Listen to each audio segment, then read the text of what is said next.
म्हणतात, की शेतकऱ्यांना त्रास झाला तरी चालेल, मात्र उद्योजकांना त्रास होता कामा नये. जे पोटात आहे, जे हृदयात आहे, जे डोक्यात आहे, ते त्यांच्या ओठात आलं आणि यांना या देशातल्या शेतकऱ्यांशी, शेतमजुरांशी, सर्वसामान्य माणसांशी, विद्यार्थ्यांशी काहीही देणं घेणं नाही.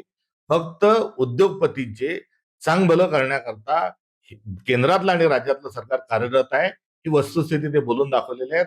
आता यांच्या या जाणून घेतलेल्या वस्तुस्थितीनुसार नागरिकांनी एकंदरीत उठाव करण्याची आवश्यकता आहे. मध्ये ज्या विद्यार्थ्यावर गुन्हे दाखल झाले किंवा ज्यांना मारहाण झाली, सध्याही त्यांना त्रास होतोय, त्यांचा छळ होतोय. त्यांच्यावर गुन्हे दाखल झाले ते मागे घ्यावी अशी मागणी होती दीपिकेकडनं. भारतीय जनता पक्षाचा खरा चेहरा एव्हाना लोकांसमोर आलाय, ज्यांनी आपला असंतोष व्यक्त करणाऱ्या रील्स किंवा विविध पोस्ट ज्या समाज माध्यमांमध्ये टाकल्या होत्या, त्यांच्या घरी जाऊन जाऊन आता भारतीय जनता पक्षाचे कार्यकर्ते त्यांना धमकवत आहेत आणि त्यांना हे धमकवणं असभ्य, असंस्कृत आणि आपल्या संस्कारांना कुठेतरी डुबवणार आहेत. आणि या निमित्तानं भारतीय जनता पक्षाची विकृती समोर आलेली आहे. मात्र राहुल गांधींनी फार आधीच दरोमतचा जो नारा दिलाय, त्या नाऱ्याला लक्षात ठेवत असताना पुढे जाण्याची आवश्यकता आहे. अशी कुठल्याही प्रकारची दमदाटी कुठे पण जर होत असेल तर त्यांनी ताबडतोबीनं महाराष्ट्र प्रदेश काँग्रेस कमिटीशी संपर्क साधावा.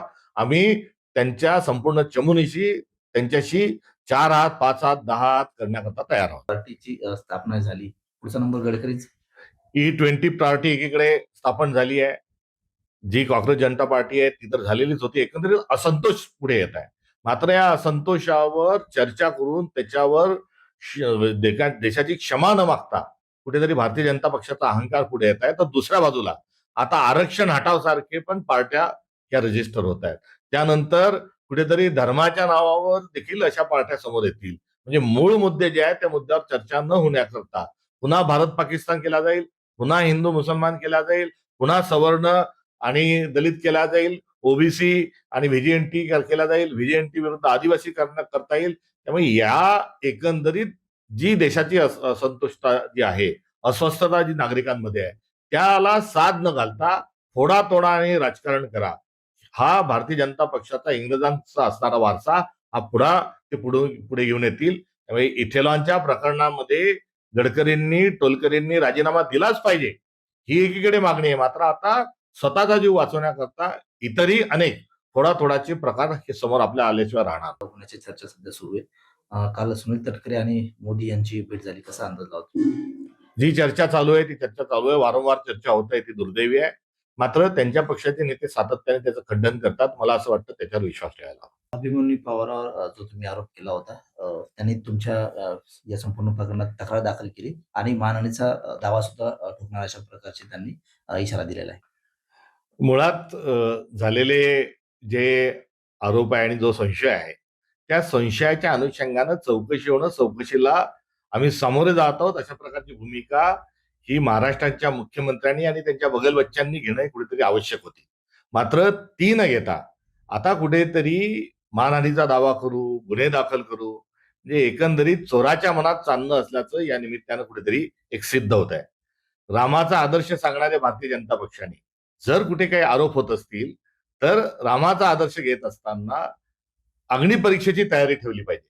मात्र अग्निपरीक्षेची तयारी कुठलीही तयार नाही आणि रावणाचा असणारा अहंकार हा भाजपच्या ठाई हा वेगवेगळ्या माध्यमातून कुठेतरी निदर्शनास येत आहे. त्यामुळे या सर्व प्रकरणामध्ये जे आका आहेत त्या आकांच्या गँगची जी टोळी आहे ती आता कुठेतरी सक्रिय झाल्याचं आढळून येतं. त्यामुळे देवेंद्र फडणवीसांचं जे झाड आहे, त्यांची जी मुळं आहेत, यांची जी वळवळ आहे, ही वळवळ या प्रकरणात कुठेतरी डाल में कुछ काला है या पुरी डाल काली आहे या दिशेने आता एकंदरीत हा प्रवास कुठेतरी सुरू आहे. माझं संपूर्ण एकंदरीत मी या संदर्भात चौकशीची केलेली मागणी, संशयाची सुई आणि जे पीए होते ते पीए असतानाचा व्यक्त होत असणारा संशय, आता पीएचे लोकप्रतिनिधी झाल्यावर त्यांना झालेल्या आरोपातून जे होत असणारी त्याची आलेली त्यांना चीड आहे ही समजण्यासारखी आहे. या प्रकरणात न्यायालयात जर प्रकरण जात असेल तर आनंद आहे आणि त्या निमित्ताने दूध का दूध पाणी का पाणी होईल एवढंच या निमित्ताने सांगतो. की जे जैन जी तरुणी जे आहेत त्या गटार छाप असा उल्लेख केलाय त्यांचा आणि त्यांचे अनेक पुरुषांशी शारीरिक संबंध आहेत, हे त्यांच्यासाठी योग्य नाही असं म्हणतात. एखादी सवंग लोकप्रियतेसाठी केलेलं व्यक्तिमत्व किंवा एखाद्या स्ट्रगलर पासूनचा स्टार होईपर्यंतचा प्रवास जो आहे, ह्याच्या आपण जर खोलात गेलो तर कुठेतरी गडबड होईल. त्यामुळे चिखलात जर दगड फेकला तर चिखल हा सर्वांच्याच अंगावर उडतो. एवढंच माफक भाष्य या निमित्ताने मी करेल. आणि झेनझी ही आपली पुढची पिढी आहे. या पिढींजवळ देश हो म्हणा का नाही म्हणा जाणार आहे. आणि त्यांच्याबद्दल इतका अनादर आणि इतकी असूया ही भारतीय जनता पक्षाची असणारी शिकवण आहे. आणि त्या शिकवणीच्याच अनुषंगाने हे बोललं जात आहे. महात्मा गांधी यांचा मृत्यू झाल्यावरही मागच्या वेळेस आपण एक भगवे वस्त्र घालत असणाऱ्या तथाकथित धर्मबोडव्या एका साध्वीने गांधींच्या 30 जानेवारी त्यांच्या शहीद दिनाच्या निमित्तानं वारंवार त्यांच्या बंदुकीच्या गोळ्या चालवल्या होत्या.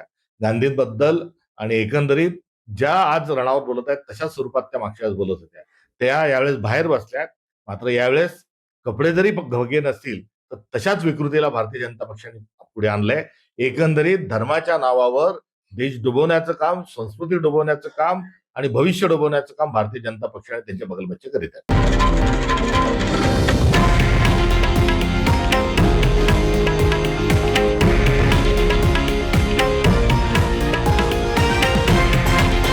हे आहे देशातील नंबर 1 न्यूज नेटवर्क आणि आपण पाहत आहात TV9 मराठी, एकमेव.